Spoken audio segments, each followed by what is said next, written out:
का नियम, तो इसके बारे में आज हम पढ़ेंगे। तो सबसे पहले इसकी हम थ्योरी देखते हैं।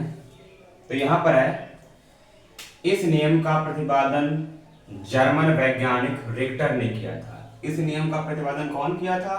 जर्मन वैज्ञानिक रिक्टर ने किया था। इस नियम के अनुसार जब दो भिन्न भिन्न तत्व अलग अलग किसी तीसरे तत्व के साथ संयोग करके यौगिक बनाते हैं तब वे आपस में उसी अनुपात में संयोग करते हैं। तो इसको समझेंगे एक एग्जांपल से। तो यहां पर हम एग्जांपल ले रहे हैं, यहां पर ले रहे हैं हम कार्बन, हाइड्रोजन, ऑक्सीजन। अब हम चलते हैं सीधा डेफिनेशन पर। इसकी डेफिनेशन क्या है? यहां पर लिखा है जब दो भिन्न भिन्न तत्व, यानी पहला और दूसरा दोनों क्या है? भिन्न भिन्न है। तो यहां पर जब दो भिन्न भिन्न तत्व अलग अलग किसी तीसरे तत्व से, यानी दो भिन्न भिन्न तत्व किसी तीसरे तत्व यानी कार्बन से के साथ संयोग करके यौगिक बनाते हैं। अब दो भिन्न भिन्न तत्व तीसरे तत्व के साथ किसी दूसरे, मतलब दो भिन्न भिन्न तत्व किसी तीसरे जो इससे अलग हो उससे संयोग करके क्या बनाते हैं? यौगिक बनाते हैं। यहाँ भी कार्बन और हाइड्रोजन भी क्या बनाएगा?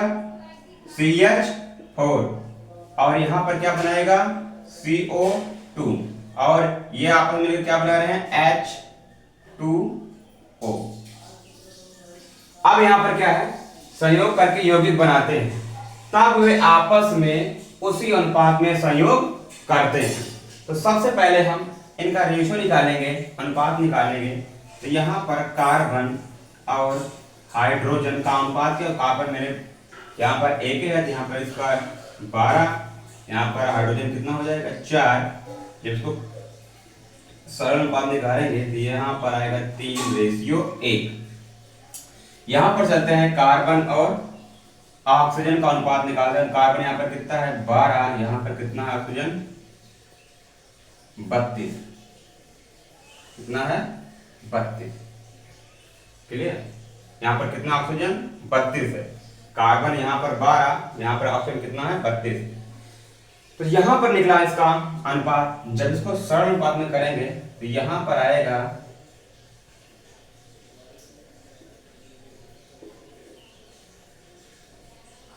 यानी यहां पर जो अनुपात निकल के आ गया 3:8।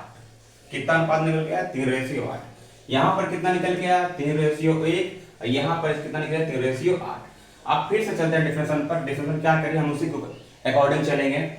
तो यहां पर कहा है कि जब दो भिन्न भिन्न तत्व अलग अलग किसी तीसरे तत्व के साथ संयोग करके यौगिक बनाते हैं। जब दो भिन्न भिन्न तत्व किसी तीसरे तत्व के साथ संयोग करके क्या बना रहे हैं? यौगिक बना रहे हैं, तब वे आपस में उसी अनुपात में जुड़ते हैं। तब ये दोनों आपस में क्या होंगे? उसी अनुपात में जुड़ेंगे। यानी जो इनको इन दोनों का अनुपात होगा जुड़ने का, अभिक्रिया करने का, वो यहाँ के क्या होगा? बराबर होगा। जैसे अब हाइड्रोजन और कार्बन का अनुपात क्या है? हाइड्रोजन का अनुपात 1 है, यानी हाइड्रोजन अगर ऑक्सीजन जुड़ेगा तो कितने अनुपात में जुड़ेगा? 1। और ऑक्सीजन कार्बन से जुड़ रहा है, यहाँ पर ऑक्सीजन का अनुपात कितना है? 8, यानी 8।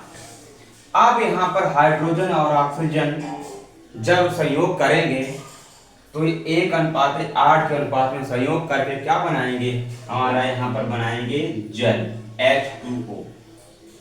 तो इसको भी एक बार निकालते हैं। यहाँ पर हाइड्रोजन और ऑक्सीजन, हाइड्रोजन कितना होता है? यहाँ पर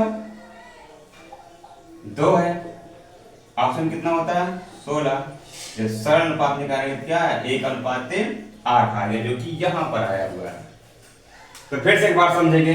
डेफिनेशन में है जब दो भिन्न भिन्न तत्व किसी तीसरे तत्व के साथ यौगिक बनाते हैं, यानी पहला भिन्न हमारा हाइड्रोजन, दूसरा ऑक्सीजन, और तीसरे तत्व से क्या संयोग करके क्या बना रहा है? यौगिक बना रहा है। इससे ये संयोग करके क्या बना रहा है? CH4 मीथेन, इससे कार्बन डाइऑक्साइड। अब हम क्या कर रहे हैं? सबका रेशियो निकाल ले रहे हैं। यहाँ पर कार्बन का और हाइड्रोजन का, यहाँ पर कार्बन का, यहाँ पर ऑक्सीजन का। अब कह रहा है तब वे आपस में उसी अनुपात में जुड़ेंगे। तो यहाँ पर जो अनुपात निकल के आ रहा है हाइड्रोजन और ऑक्सीजन का, ये दोनों जब भी जुड़ेंगे ये 1:8 के अनुपात में जुड़ के यहाँ पर H2O यानी पानी का निर्माण करेंगे, जो कि यहाँ पर 1:8 के रूप में यहाँ पर हुआ है। आई क्वेश्चन में